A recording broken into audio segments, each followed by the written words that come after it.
Want a live interview with Viral Hip Hop News? Email me, Sam Ant, at dlsmediainc1@gmail.com. Let's go.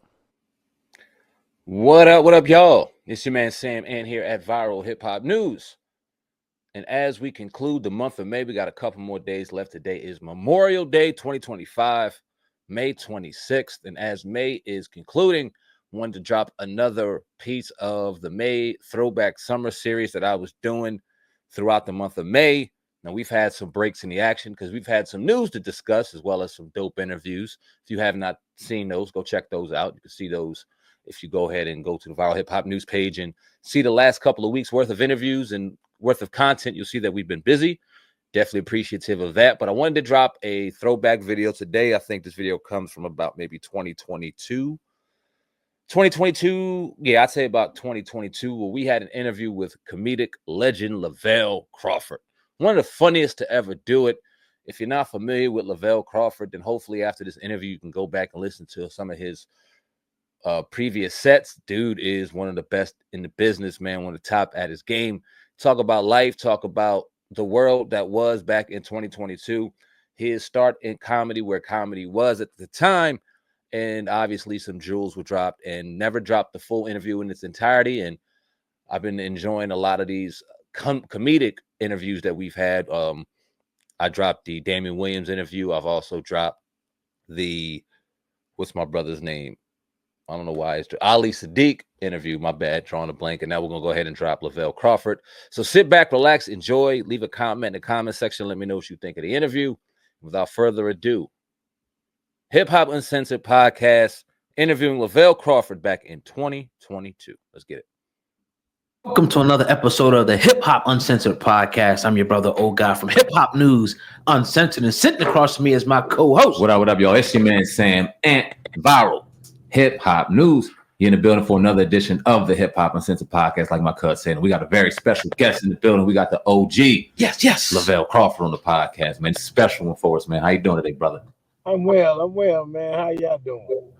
Blessed, man. Very happy to have this Tuesday with you, man. It's an honor. We were supposed to have this yesterday and was very excited to start the week off, but we had some things going on. Very happy to have you on today, man. Been watching you since babies and been watching you now as adults with our own kids, man. Seeing you on Comedy Vaccine, the latest Showtime special you dropped, funny as hell. And I want to start there because I think the doper part about it was you had your son with you and he actually opened up for you. So can you talk about that, having your little man open up for you and having aspirations to do what his dad didn't, be a comic? Well, I mean, I don't know if he want to be a comic, but he want to be a Hollywood actor. That's what he that's what he keeps telling me. And so I said, well, I'm gonna get you your little debut, man. You know, and I mean, it's so crazy that because like probably I guess almost 11 years ago, my wife was pregnant with him on my first special I did for Showtime, and it was all over, you know, Showtime E1 production. Can a brother get some love? Now it's on Netflix, and it kind of started everything off. So he was there, but he wasn't there. Yeah. It was great to have him up there, and he's very brave. I mean, I told him, I said, you're a brave kid because a lot of people can't even do Easter speeches at church, and you sit up here on a Showtime special introducing your dad. So it was pretty good. Awesome. Now, you were telling a story one time sitting in an interview about, you know, how you got started as a comedian. Early on, you said, you know, kids were pretty much making fun of you, you know, because you're a little heavy. But you said you kind of flipped it and noticed that they have, you know, not perfect as well, started busting back on them. So were those like the days where you kind of were cultivating yourself and your skills to become a comedian? Well, yeah, I guess it was all what they call training camp. Because, I mean, when you're a fat kid, you know, that's the first day. And it wasn't all kids. It was adults, too, you know. Stop eating all that bread. That's why you're chunking now. You know how it is, you know. Everybody a nutritionist, but they eating wrong, smoking weed, drunk as hell. It got 1 foot cut off, still eating pound cake, but want to tell you how to do your diet, you know. Right. You know, I mean, sitting up here, she like, give me another piece of that chicken, girl. You know, I mean, you know, I know I got high blood pressure, but that seasoning is just on point. And then if they lose 5 pounds, they're a dietitian. You know how it is. Got eat on paper plates instead of them styrofoam. That's why that styrofoam keep the grease on it. you were telling the story on Comedy Vaccine is when you were younger and you used to go to school and bring the Vienna sausages and eat the Vienna sausages, and then your mom, when they had the peanut butter and jelly on the hot dog roll, that shit was funny as hell. Yeah. Is that a true story? And then, you know, they had to cut a little bit out because I was telling the whole story because he talking about how he hated school. But that's a true story. My mom made a peanut butter jelly sandwich on a hot dog bun. But I took it. I wasn't even embarrassed. All I did was eat the jelly and the peanut butter out the middle, you know, and went on by my business. Right. So those were the beginning days. So what did you actually, I heard you used to rap before as well. Now, when did that come into play? Was that before the comedy, around the same time? Well, I mean, that was, you know, how you transitioned into trying to find out what you could do. I was flunking in college, but I was up there winning talent shows, doing funny rhymes, joining people in rhymes, you know, making up stuff on the fly, you know, and you know, beatboxing. That was, you know, the Fat Boys was big, and I would beatbox, and I won. I took third place in the contest because everybody was in the group. They got scared. They got stage fright, and I stayed up there beatboxing, and I started rapping, and the people said, "Man, you great, you great," but I didn't know how hard it was to be a rapper. Then I met Sinbad, you know, as my man, because we doing a big shout out to Sinbad. We doing Yes, a tribute this Monday to for his tribute because, you know, Sinbad had a stroke, and he's what you call the comparable road warrior. You know what I'm saying? All us comedians get out on this road eating. It's hard for our families to, you understand, we be out there trying to get this money because back when we couldn't get it, it was, you know, it was scary. But now, you know, we can get it. You try, it's feast of famine, you know. And he had a stroke, man. We sorry to hear that because he had this surgery to put him down. Then he had the stroke, and he's still kind of bedridden. He's getting around, but not as good. So we doing this benefit on Monday for him at Nashville at the theater. It's Faison Love, Arnez J. I mean, it's some heavy hitters on it. Bruce. It's a nice little tribute, man. Then all funds go to him and his family, man, to just help him out. Because, you know, a lot of comedians we don't get stimulus checks. We don't get nothing from the government, but we are essential people. You know what I'm saying? You know, absolutely. That's 100. And it's dope that you put a comedy special out during the time that you did, because we had Hope Flood on here, Miss Hope Flood, and she gave us a great interview, and shout out to Miss Hope Flood. But she went on and said that there's nothing funny to talk about right now. Nothing's funny. And she went on to talk about everything that we're going through. And you flipped it. You did the opposite. And you went in on every fucking thing. And I thought it was great and it was needed. And you were unapologetic about it in a society where I think comics are almost afraid to be unapologetic because of all this shit that goes on with cancel culture and things like that. You didn't care.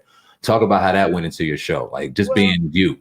Well, you know, see, I mean, I guess you can call me OG because, man, all my heroes was rebels. I mean, you know, George Carlin, Richard Pryor, Red Fox. I mean, what made them great was they went against the grain. I mean, I don't respect the comedian that ain't that's not fearless. You can only talk about sex so long, but you gotta be able to reinvent yourself several times. And I mean, hell, if you can't talk about it, it ain't worth it. The person living, because even they say no press is bad press, even negative press is positive press. So if somebody talk about you, like they talking about Floyd Mayweather right now, talking about laughing at him for fighting the little white kid, what's his name, Logan Paul. Yeah, no, I mean, because I don't even consider him a boxer. But I mean, the sad thing about it is, there's some great boxers out there that probably won't never get that shine to fight somebody great like Floyd. But this dude got in there, and I wish Floyd would have beat the mess out of him real bad. But I think it was interesting because they said it killed boxing, but I keep thinking it keeps boxing alive. I mean, because nobody really going to the fight. Since Floyd never, Pacquiao is old, you know. So, you know, I mean, I think it's, you know, when you look at it, like, if you're afraid to talk about it, maybe it's not funny to you because you don't write like that. But I think if you're not telling these jokes, I mean, yeah, people died, but I mean, people really put a lot of dramatic. I think they changed the antenna on something that made people real dramatic. Cause we had Ebola, we had AIDS. They had a movie out called Philadelphia. They, you know, Tom Hanks, America that's got an important. award for it. You know what I'm saying? I mean, Ebola brother died in front of the hospital because they wouldn't let him come in. But we forgot about that. We had the bird flu. We couldn't eat chicken. I mean, we Right. had the swine flu. Couldn't eat pork chop. I mean, we had a lot of things. Mosquitoes was killing Negroes at one time. And my uncle had to stay in the house. He was locked down for 3 years because he had that Dracar oil on him, you know? So everything can be a joke. It's just the right time for the joke, and it's the thing about just touching it and dancing on it and coming off of it. Because man, reality. I mean, I'm not gonna sit up there and be a comedian and be afraid to touch something because everything is funny. I mean, death, talking about somebody personally who died. I mean, because we all forget about what a person done when they're alive, when they die. Oh, we're gonna miss him, and yeah, but when he was alive, he held somebody hostage in his basement for 6 years. You know what I'm saying? You Right. know, I mean, that's how America is. We so fake. Oh, ain't nothing funny now. I mean, but I don't agree with Hope. I mean, I love Hope. Hope good people, but I just don't agree with it. I mean, if you can talk about sex, you can talk about everything else. That's why I'm with it on it. I'm cut different though. I think that I'm always writing and I'm always on stage giving it to it because I don't want to get comfortable just talk about the same old thing. You know what I mean? Mhm. And Yeah. that's what Right. where it brings guys like you to. Yeah, I appreciate y'all watching the special. I honor that because a lot of people, a lot of times you put something out and people don't even watch it, and they be like, "When your next special, brother? I just did one last week." You That's know, true though. so I mean, and I think content is content, and I respect people like Cat Williams. Who Cat Williams he got on stage 9 specials and kept it real and just talk about it. And I remember Cat, he was open for me, and then he became the man, and he didn't just stick to the pimping stuff. Cat talked about relevant, controversial things that comedians you got to make it laugh because sometimes you make it laugh to stand in front of people and put it in their ear to make them understand, man. Hey, man, sometimes we being bamboozled. I mean, we talk about that's racism. Everything ain't racism. American Marcos is not racism because she just got Black Thursday. You know, I mean, we gotta understand. We gotta be honest with ourselves sometimes as people. But in America, we got a lot of things that we need to joke about and put them out there because we get looked over as Black people all the time. And sometimes you got to make jokes about people who getting a break that we ain't getting. You Right. know. And I just talk about everything. I mean, we had a pandemic. We was locked in the house. You don't have no jokes about being locked in the house. Word. You Nah. looking outside, birds flying around, the sun's still in the sky, but I'm out. I'm locked in the house. I'm wearing a mask. I can't breathe. Everybody look like bank robbers. We sitting up Right. here. Right. Some of these people, I seen some people out of shape shouldn't have had no mask on. They can't breathe I right. know. Yeah, what's funny about it, you were talking about, your style and how you do your jokes and everything, and you were talking about, how you kind of like turn like life situations in, to jokes. You made it one time you broke down on the highway, something you was talking about. But talk about that, like your freestyle, the way you freestyle and how you take regular life events and turn them into funny things like you're doing, like you did just a few minutes ago. Oh well, man. Life is funny, man, and sometimes the most recent things that happen to you, people are laughing at because I mean that's a comedian. He brings his story to the stage. You know what I'm saying? I mean, I'm a news reporter with punchlines. You know what I'm saying? Mhm. And I mean, and when you can once you can turn them into jokes, like even something that really happened to you, people like, man, that must have just happened. I said, yeah, it just happened outside. And they fall out laughing because they like, this dude crazy. He talking about, because I mean, that's just how I've always been. Because I believe that, when you sit up and be afraid, for the consequences. I've been a badass kid. I got threw off the church bus. I got my ass whooped for not having good grades. And I dealt with the consequences, but you know what? I lived through it and I moved on. I mean, but I'm not the voice of the world. I'm just talking. I'm not trying to change nobody's mind, but you should laugh at it. If you ain't gonna cry about it, you ain't gonna do nothing about it. You should laugh about it. Facts. Appreciate you doing what you do, brother. Yes. Let me ask you this. You brought up Cat Williams, and Cat Williams has been doing his media circuit. And Cat, if you hear this, we love to have you on here on the Hip Hop Consensus podcast as well. But he said Cedric the Entertainer stole his jokes. And I was, oh shit, never heard anything like that before. Do you know anything about that? Well, you know what, man? I don't get into other people's business. I don't know nothing about it. What? I don't know. I don't know nothing about that. I mean, Cat and Sid need to talk about that. You know what I'm saying? Mm-hmm. How does that? Oh, go on. I'm sorry. Can you hear us? Yeah, I can hear you. I cut you off, brother. I'm sorry. You could do your thing. No. I'm just saying I don't get in people's business, man. I don't know about that. That's the first time I heard about that, and that's between Sid and Cat. I think they need to talk about it. They both got money, so I mean, whatever they can do, it maybe do a business transaction and backstage somewhere. I don't know, man. Right. How common is joke thieves though? Let's just talk about that as a grand just whole. Like, is it comics out here really stealing other comics' jokes? Oh, I mean, I've had some experience where a comic went up that I've been knowing for years and doing my act, and I front them about it. Oh man, I didn't know you did that. I said, dude, I've been knowing you for years, and you sat up there and did the joke. I don't even do it no more, but it was on Comic View and everything. So I mean, yeah, comics will snatch. I've seen famous comics snatch from me, and they was already famous, but they'll go on TV and do it, and it's already theirs because they got that kind of momentum and kind of power. You know what I mean? And that make themselves look like a genius. They ain't snatch your joke. So it's like, but then I think some comics say somebody stole their joke, and they'll do the premise. Now, a premise is different than the punchline, the verbatim joke. Right. You know what I'm saying?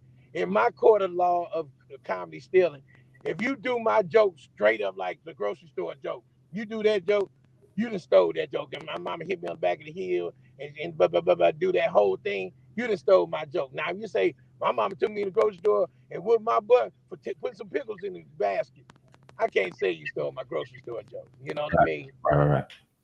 So I think it's levels, and I think premises, people steal premises, but I don't think they're stolen. I think, like, I wrote a book. It's called the Comedy School Guide to Stand Up. And in that book, I write about joke writing. I said everybody may write about the same subject, but it's just like seeing a fight. Everybody sees something different in that fight. Everybody sees something different in that car accident. Everybody sees something different in the crime. Everybody's story is going to be different. That's why they have to separate people at the first 48. Because somebody gonna tell part of the truth, somebody gonna tell their story, they side of the truth. You ever seen those sitcoms where they all like on Martin, where they show how him and Gina met, and they all told their story. Mm-hmm. Nobody had the true story. You understand what I'm saying? Everybody threw an underlay or underlie, but in the joke world, that's how comedy is. You may talk about, be on the positive side of Joe Biden. You might be on the negative side of Joe Biden. You might say Kamala Harris is black. You might think she's black. You know what I'm saying? It's so many things that come into play that in writing. So I don't know. If he stole it verbatim, I mean, he got a case. I don't know what he's talking about. Gotcha. Now, I heard you talking one time in an interview, you were talking about how, the mainstream only allows one black comedian at a time. You talked about Cat Williams' era, Kevin Hart's era. Do you still hold to that is only allowed one black comedian to be in the mainstream? And if you do, when I say that, I just say in the mainstream, but I think that don't. It does. I think you still can get your fame because there's enough money out here for everybody. But I just say like where the public eye, where they think, Hollywood, how Hollywood address it. Because some people follow Hollywood to say who they think is famous instead of, and one, thank God for social media, that it really changed the whole game, is the social media has changed where people are relatively getting closer to the ones they have seen, thank God for Netflix, and all the streaming. Streaming didn't change that, where at one time, in Hollywood, you might see they'll hype up one person that they want to make the star, and that's what I meant by that, but now it's totally didn't change, That didn't change, my whole idea of that has changed because you can't because Hollywood tries to cultivate funny and they can't really do cultivate funny. Funny has to be funny. You know what I'm saying? No matter what they do. But I mean, and then the eras that I look at Cat, I look at Kevin, both of them guys are funny to me. So they got their money's worth. They product was legit. You know what I'm saying? I mean, so now some acts, get there and they do they, thing. I be saying, okay, that's something Hollywood want to do. And I don't judge. I don't judge because I'm still relevant. I'm still President Lavell Crawford, still busting heads, still making people laugh. And people call me OG. Some people call me a GOAT. Some people call me legendary. And I said, man, I still ain't scratched the surface of my fame, but I thank God I'm still in the race. Cool. Right.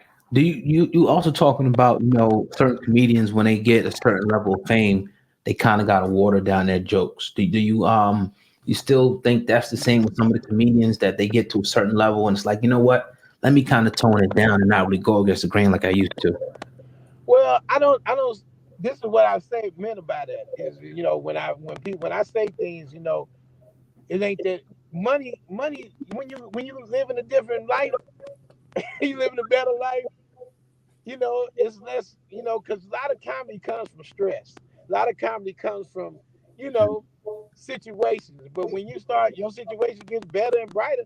Because my life is getting better and brighter, but I still have things I can talk about. I've dived into my past. And some people, once they get to a collective life, when you go to Dubai on a private jet, ain't nothing you can talk about no more. Yeah. When you sitting up here, yeah, I'm at the Rolls Royce dealer, and they don't want to give me the discount I'm looking for. You know what I'm saying? It's a hard sale for somebody still out here shopping at food for less.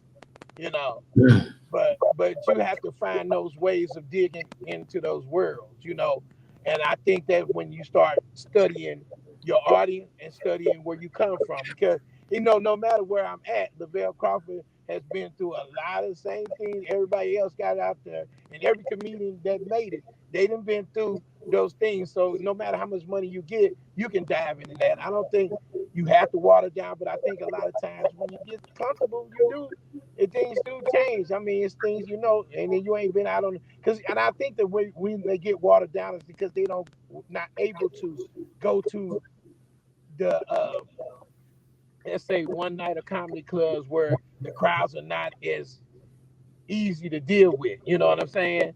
So, I mean, when you deal with them and and you used to going where you can say, hey, I'm gonna be here and all your fans show up, sometimes you might want to be nice to pop up somewhere where they ain't your fans. Man, we was in there playing being weird. What are you going on stage telling jokes for? You know what I mean? And you can still make them laugh. That's when you keep a certain edge. But I mean, when you live in a certain life, it changes. That's where we are. And I sure, when the millions start kicking in, where I look up and I done made more than two, and it's about 15 in there, I might be like, I was eating my croissant today, and it wasn't as buttery as usual. I don't know what kind of. I should talk to Whole Foods about their croissant. That shit will still be funny though. That's the funny part about it. Yeah. The fucking funny part about it. Do you let me ask you, have you seen any of Kwame Brown stuff? Any Mama's Cooking?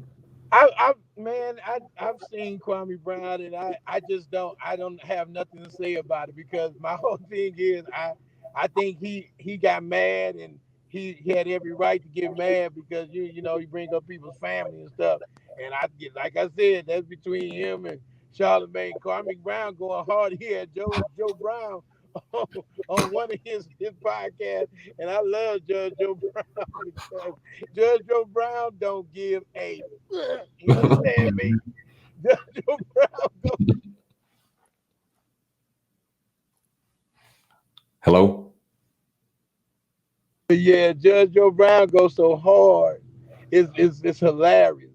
But I think Kwame Brown is interesting, I you know, I mean, I think Charlamagne opened up a can of worms that he didn't really want to open up because that brother there, I don't know, and he telling some legit stories, man. That's kind of sad, you know. You know how the media can destroy you, you know. I mean, and I just, I pray that he gets his justice. You know what I'm saying? Right, and that's kind of what I wanted to expound on was that part. When he talks about the go along, get along gang and how there's certain factions within the media, and in particular, when he was talking about athletics, when he was talking about the go along, get along gang, the black media within sports.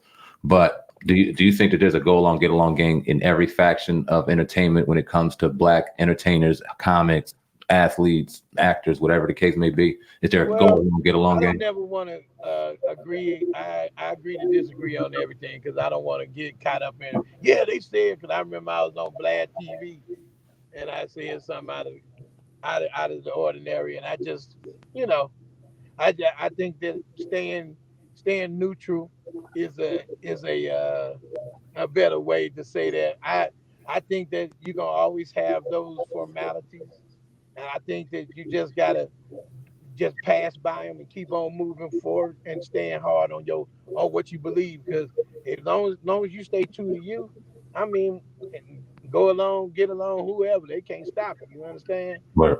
And in this game is so powerful. It's just like your podcast, how you blowing up. You got you so you going viral. Your guests are big. I mean, people could easily shoot you down. All these guys are bogus, this and that. But you got to take they bogus and come back and show them, man, ain't nothing bogus about me. I'm real and organic. Yes, sir. Thank you.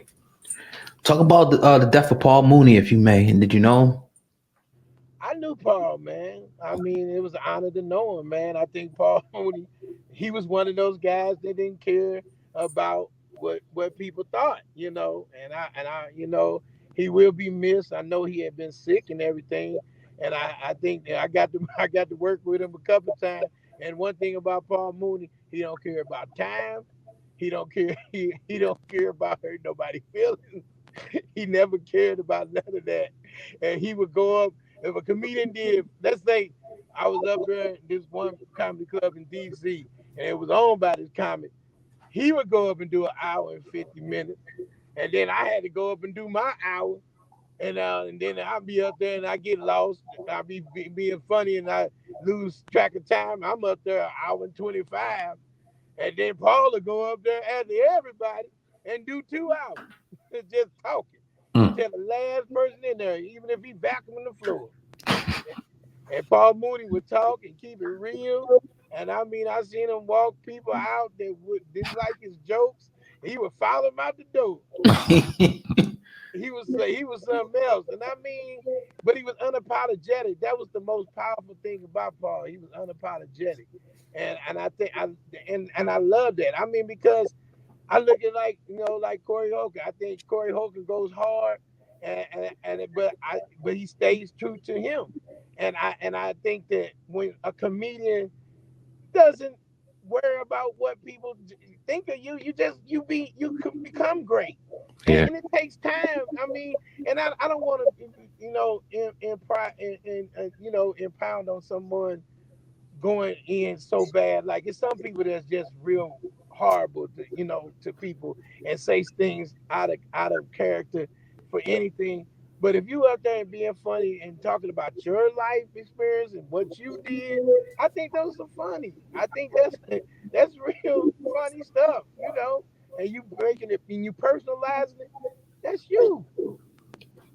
We're talking about also somebody that we lost, one of the comics that were unapologetic was Patrice O'Neal. And I was watching his special a couple months ago, and that joint was captivating as hell to me. I forgot what it was called, but I had a bunch of comics on there reflecting on his life and stuff. Did you know Patrice? And if you did, what was some of your fondest memories with him? Well, knew Patrice, and I met him. I honestly only met him one time. We was outside the Comedy Union, and he was going to the strip club, and I said, "I'm going home. I'm married." So you ain't getting me out there, man. Him and my boy went somewhere, and I said, "I'm out." And then he was a wild boy, Anyway, but he seemed funny. But my honest view on Patrice was, I watched him on a roast, and I think he wasn't that strong. But then I seen his specials, and I was like, this brother a monster. Mm-hmm. And I had to learn about him more after his death than before he died. And everything they say about Patrice is real deal. And I think that being in New York, and as funny as this brother was, he wasn't handed his gauntlet that he deserved. And I it's a sad thing, but I mean, the brother, he was legendary. His stuff that he said, his metaphors was so creative. Mm-hmm. I think that, man, I mean, he will be missed. He will Definitely. be missed. Absolutely. Did you get a chance to hear a couple weeks ago Bill Cosby was denied parole? What are your thoughts about him being denied parole and that whole situation? Well, I think he's just being used as a situation, and I don't know. It's strange. That whole thing is strange to me. I won't even. I'm a conspiracy theorist, but I won't let my stuff out on any interview. But I just think that they just use him as an example, and I don't know what it is. I mean, the man's 70 some years, about 80 years old almost, and it's a shame. So I'm good. I'm praying for him and his family, and I hope everything work out. I mean, it's weird. That's all I can say. It's a weird situation. Did you know him? Did you ever meet him before? No, I never met Mr. Okay. Cosby. That's one thing. I never got to meet the brother. I would have loved to meet, because the Bill Cosby as a comic is legendary to me. Bill Cosby is Yeah. this inmate thing is different. Mhm. And I mean, I ain't saying he has something to do with it, but I'm not in that, and I'm not a judge. I'm not a judge and jury. So it's a sad situation to put on a mark. The brother changed, our view of Black America. We had the good times, and then we had the Jeffersons, and then we had the Huxtable family come up and showed us as collegiate people, and that was very iconic what he did, and for that to be marred in what it was, it's kind of sad. Yeah, indeed. You were also just kind of transition back into your comedy special, Comedy Vaccine. And for the people who have not seen Comedy Vaccine, go to Showtime right now. They got apps and all kind of wild shit you can go check this joint out on. Funny as hell. You talked about Texas, man, and all the shit that y'all were going through. And you said as Black people, we ain't ready to survive. You had to go with your white friends because they ready to survive the apocalypse and broke that shit down.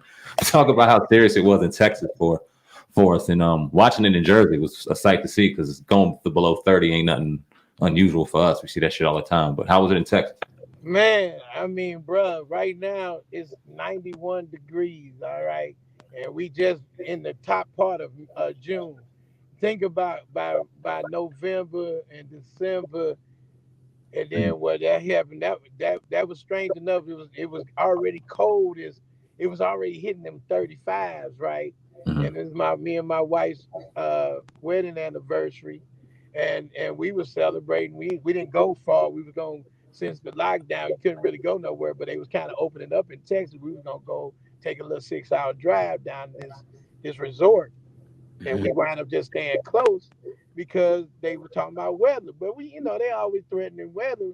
We didn't think nothing about it, but then we looking out the windows, laying up in the bed, and we seen sheets of ice coming down. Like, I mean, I'm looking like, well, let me get right with Jesus, because I mean, Houston don't get ice like that. I mean, it snowed one time and it evaporated. And, I mean, the snow, it disintegrated as soon as it hit the atmosphere. But this, man, they had piles of sleet and snow. And thank God, my wife's from Chicago. I'm from St. Louis. I know how to drive on ice. But I seen people having a hard way to go. I've never seen so many people walking in my life. And I mean, people was getting ice. I mean, everything was shut down. Our toilets, our water. I mean, I said, man, we went from one lockdown to another one, boy. We was in bad shape. And we in this new house, we moved in. We had just bought this house. We didn't know that we had electric situations where we could turn the fire on. You know, we didn't know nothing. My son, thank God, my oldest son, he found out you can use batteries. We had plenty of batteries, and we had a generator, but we lost the key.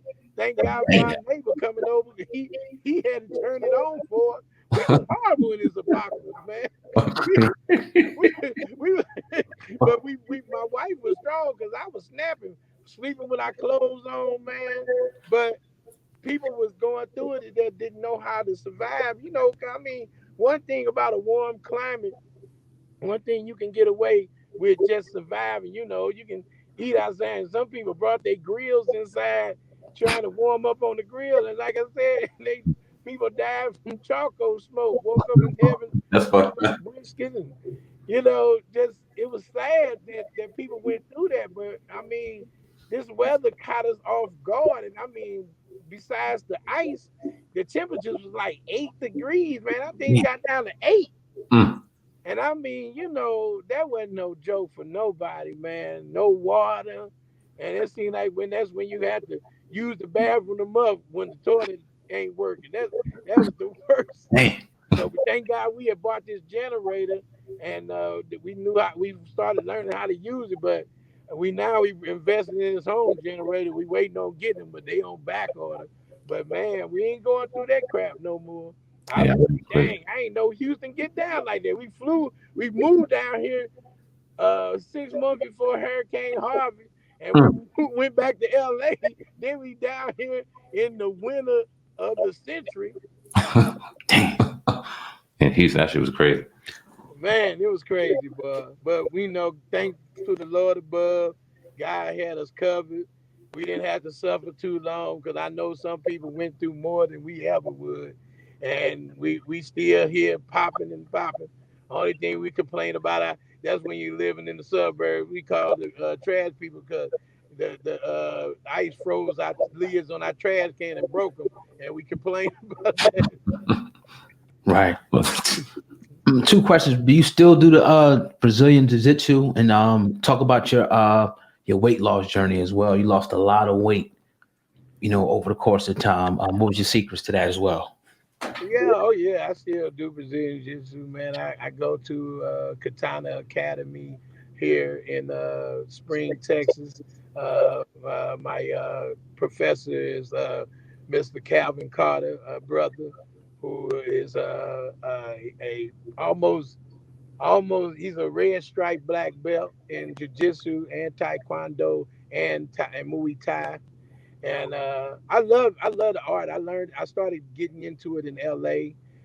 My wife actually talked was getting me hyped on it, and she was going down to the Gracie Academy, which I love. Wish I would have started there, but I started at Gracie Burbank, and I was doing it. I had the ultimate submission back then because I was weighing about 500 pounds. It was called the titty tap. And you know, once I get on top of that face, it was a tap out. I was winning a mini match with the titty tap. Ain't nobody want no 500 pounds of Negro on top of their face with no shirt on. You understand? You know, that was actually my last question to you with jujitsu, because I do jujitsu as well, and I know how of an incredible sport and art it is to do. And especially when you get around people that are like-minded and doing it, it's really incredible. And I got my kids, and it's real dope, and it was dope to see you in it. But kind of, I guess my last question for you would be, well, that's why I got my son in. My son was into it. We got him into it. But the yeah, only way I thought I would keep him in is I joined, because he joined like he was 4 years old, but he seen his daddy in the gig and he was like, wow. yeah, And so that kept him interested. And I wanted to do it a long time ago, but I always, he was talking about my weight loss, and before I lost weight, man, I was an active big dude. I just never made overweight a crutch. And like these shows like 600 Pound Life and all this stuff, I never understood that life because I was always out there doing it. I never, like I said, I never thought I was that big. That's why when you say the weight loss journey, I always tell people my advice was I never saw myself as overweight. When they call me fat, I say ain't nothing fat on me but my wallet, nigga. you know. And I used to have, I always used to think myself different than I actually look. And that's why I got my beautiful wife, and that's why I'm blessed to do the things I did, because I never stopped being who I was. Now, I never made it a crutch. And the thing about it was, like, I'm writing this book called Two Sides to a Comedian, because like on stage I was a roaring lion, but off stage I was like a crying nerd, because on stage I was hilarious and funny, but off stage I would go into this little shell. I would go, because I felt a certain way because people didn't like me because I was big. So because you start believing other people and what they thought of you instead of what you believe yourself. If you see yourself the way you are, then no one should ever tell you where you look. And then when I had the weight loss surgery, the only reason I had that surgery is because I my high blood pressure came up, and the diabetes got out of control, man. I would eat sweets and stuff, and the sugar didn't have nowhere to go. It went through my liver. Then it started coming out my skin. I had giant boils on my back, and I don't even know why my wife stayed with me, but I'd have been and left me a long time ago. Dang. but in the same mind frame, the weight loss, my baby sister, she had the weight loss surgery. And when she came out of flying colors looking beautiful, I said, I got to do it for myself. And I didn't know how I was blessing other people to do it. Wow. Appreciate it. Yeah, we definitely appreciate your time. The legendary Lavell Crawford on the Hip Hop Uncensored podcast. It's truly been an honor. Drop your social media handles. Anything else you'd like to plug before we get up out of here, brother? The floor is yours. Yes, sir. Just Instagram, you go on there, Lavell, LAVELLS, the comic, THACOMIC, the comic. And also you can go to Facebook. It's Lavell Comedian Lavell Crawford. You go to my website, Comedian Lavell Crawford. That's comedianlavellcrawford.com. COMED, spell comedian, and my name, Lavell, no E, CRAWFORT.com. You can look at my booking information, look at my dates, and I got 2 books out coming out. I got one book called Fishing with My Big Daddy coming out soon. It's a children's book, and I got a comedy guide to stand up that's on Amazon right now. You can go get it, learn about that, and that's it. And I appreciate you guys. Appreciate you as well, brother. Much success to you. Continued success. Indeed. Definitely. Thank you, Hip Hop Uncensored. I appreciate y'all for bringing me on. Y'all take care of yourself. Honors all ours, brother. Thank you. Lavell Crawford on the podcast. Salute. All right. Be safe, brother. Peace.